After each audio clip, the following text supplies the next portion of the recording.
Teams కూడా తీసుకున్నాము. వాళ్ళ దగ్గర ఇంకా బెటర్ ఎక్విప్మెంట్ ఉంటుంది. సో ఎన్డీఆర్ఎఫ్ టీమ్స్ కూడా వచ్చారు. వాళ్ళ టీమ్స్ కూడా ఇప్పుడు ఎవరైతే స్టాండర్డ్ ఉన్నారో వాళ్ళని కూడా రెస్క్యూ చేయడానికి కూడా ఇప్పుడు మా వైపు నుంచి అన్ని కూడా ప్రయత్నాలు చేస్తున్నాము.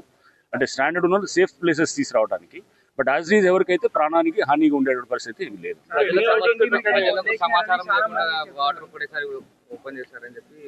అట్లా లేదు. నిన్నటి నుంచి అలర్ట్స్ ఇస్తూనే ఉన్నారు. బట్ చాలా మంది ప్రజలు వాళ్ళు ఏంటంటే ఇళ్ల నుంచి మూవ్ అవ్వడానికి ఇష్టపడరు. పైకి వచ్చి ఉన్నారు. ఇప్పుడు కూడా వాళ్ళు 4-3 అడుగుల్లో ఉన్నా కూడా చాలా మంది అక్కడే ఉండడానికి ఇష్టపడుతున్నారు.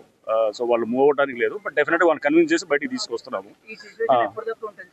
ఇది బహుశా సాయంత్రం కల్లా బెటర్ అవుతుంది. అంతా కూడా ఇప్పుడు తగ్గుతుంది. ఆల్రెడీ వాటర్ లెవెల్ తగ్గుతుంది. మనకి ఇప్పుడు క్యాచ్మెంట్ ఏరియాలో కూడా మన వికారాబాద్ అండ్ ఇతర ఏరియాస్ లో కూడా అంత వర్షాలు అయితే తగ్గినాయి. సో న్యాచురల్ గా మనకి వర్షాలు తగ్గడం తోటి ఇన్ఫ్లోస్ కూడా తగ్గడం తోటి మనకి ఇక్కడ బెటర్ గా ఉంది పరిస్థితి.